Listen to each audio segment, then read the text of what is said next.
আজকে শেয়ার করছি মিক্স ডাল তড়কা বা পাঁচমিশালি ডালের তড়কা। সম্পূর্ণ নিরামিষ রেসিপি।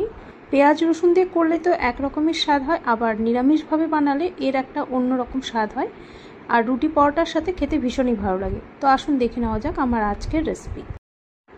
আগের দিন রাতেই তড়কার ডালটাকে ভিজিয়ে রেখে দিয়েছিলাম। আগের দিন রাতে ভিজিয়ে রাখলেই ভালো হয়, তবে আপনারা চাইলে 6 থেকে 7 ঘন্টা ভিজিয়ে তারপর রান্নাটা করে নিতে পারেন। আর এই তড়কার ডালটা বাজারে কিনতেই পাওয়া যায়। আর কি কি ডাল আছে সেটাও আমি বলে দিচ্ছি। এর মধ্যে আছে সবুজ মুগ ডাল, কালো কলাইয়ের ডাল, রাজমা, ছোলার ডাল, আর সাদা যেটা আছে সেটা আমার মনে হয় শিমের বীজ। আমার ঠিক জানা নেই, তবে আমার মনে হয় এটা শিমের বীজই আছে। তো ডালটাকে আগেই ভালো করে ধুয়ে ভিজিয়ে রেখে দিয়েছিলাম। এবার প্রেসার কুকারে ডালটাকে সেদ্ধ করে নিতে হবে। তবে যে সমস্ত ডালগুলো আমাদের ঘরে থাকে সেই সমস্ত ডালগুলো সম পরিমাণে দিয়েও কিন্তু এই তড়কাটা আপনারা বানিয়ে নিতে পারেন।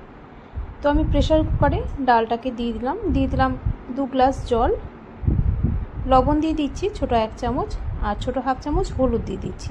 তো একটু মিশিয়ে নিয়ে এবার ঢাকনা লাগিয়ে এটাকে 5 থেকে 6টা সিটি দিয়ে নেব। গ্যাস অন করে প্রেসার কুকার বসিয়ে 6টা সিটি দিয়ে নিচ্ছি। তবে ডাল যদি না গলে তাহলে একটু খুলে দেখে আপনারা পরে আবারও 1 থেকে 2টো সিটি দিয়ে নিতে পারেন।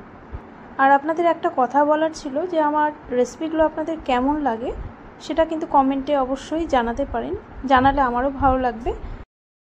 আর রেসিপি যদি ভালো লাগে তাহলে অবশ্যই চ্যানেলটিকে সাবস্ক্রাইব করে পাশে থাকার অনুরোধ রইল আপনাদের সবার কাছে। সিটি দিয়ে অফ করেই রেখে দিয়েছিলাম গ্যাসটাকে। এবার প্রেসার কুকারের ঢাকনাটা খুলে দেখে নিচ্ছি।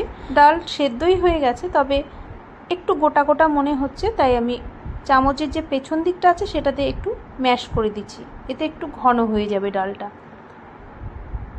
এবার কড়াই বসিয়ে দিয়ে দিচ্ছি সর্ষের তেল। আমি সর্ষের তেলেই রান্নাটা করছি, আপনারা চাইলে সাদা তেলও করে নিতে পারেন।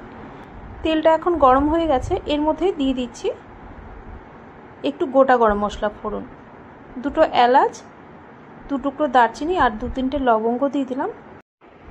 এরই সাথে দিয়ে দিচ্ছি একটা শুকনো লঙ্কা, আর দিয়ে দিচ্ছি ছোটো হাফ চামচ গোটা জিরে।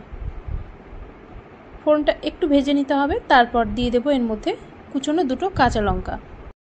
কাঁচা লঙ্কা একটু তেলের মধ্যে নেড়ে নিয়ে প্রায় এবার দিয়ে দিচ্ছি বড় 1 চামচের মতো গ্রেট করা আদা, বাটাও এখানে দেওয়া যেতে পারে।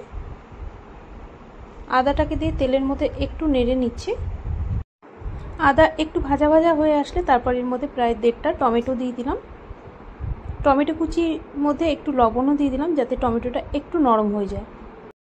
ঢাকা আর দিচ্ছি না, এইভাবে খুন্তি দিয়ে একটু টমেটোগুলোকে ভেঙে দিচ্ছি যাতে খুব তাড়াতাড়ি গলে যায়। এখন টমেটো অনেকটাই গলে গেছে। এবার এর মধ্যে কিছু গুঁড়ো মশলা দিয়ে দেব। দিয়ে দিচ্ছি ছোটো 1 চামচ জিরের গুঁড়ো, ধনের গুঁড়ো দিয়ে দিচ্ছি ছোটো 1 চামচ, আর লঙ্কার গুঁড়ো দিয়ে দিচ্ছি ছোটো 1 চামচ, ছোটো হাফ চামচ হলুদ দিয়ে দিচ্ছি।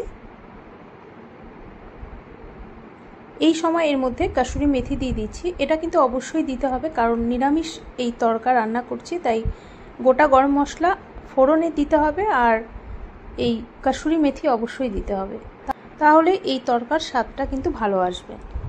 গুঁড়ো মশলাগুলো দিয়ে আবারও 1 মিনিট একটু কষিয়ে নিচ্ছি।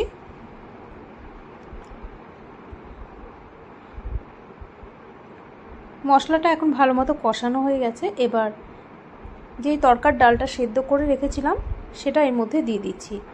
আর এর মধ্যে আলাদা করে আর জল দেব না, যে জলের ডালটা সেদ্ধ করেছিলাম সেই জলটাতেই কিন্তু এই তড়কাটা রেডি হয়ে যাবে। তবে যদি আপনাদের একটু মনে হয় যে ঘন আছে তাহলে আপনারা একটু এর মধ্যে গরম জল মেশাতে পারেন। এবার ভালো করে মশলার সাথে মিশিয়ে নিচ্ছি। এবার 2 থেকে 3 মিনিট একটু ফুটতে দেবো এটাকে। ডাল তো সেদ্ধ করাই আছে, খুব আর একটা বেশি সময় লাগবে না, খুব কম সময়ে এই তড়কাটা বানিয়ে নেওয়া যায়, আর খেতেও কিন্তু ভীষণ সুস্বাদু হয়। ডাল সেদ্ধ করার সময় লবণ দিয়েছিলাম, আমার মনে হচ্ছে এখন আর একটু লবণ লাগবে, তাই সামান্য লবণ অ্যাড করলাম। 2-3 মিনিট মিডিয়াম ফ্লেমে রেখে ফুটিয়ে নিচ্ছি। তড়কাটাকে একটু ফুটিয়ে নিয়ে এবার সব শেষে দিয়ে দেবো এর মধ্যে গরম মশলা। একটু ফুটিয়ে নিয়ে এবার এর মধ্যে দিয়ে দিচ্ছি ছোট 1 চামচ গরম মশলার গুঁড়ো আর সামান্য ধনেপাতা কুচি দিয়ে দিচ্ছি।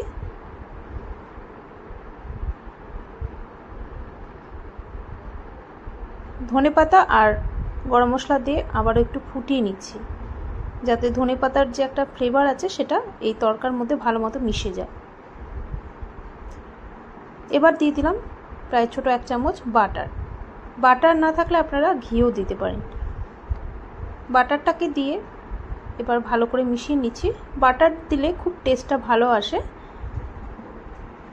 আর নিরামিষ রান্নায় যদি একটু বাটার বা ঘি দেওয়া যায় খেতে ভালোই লাগে।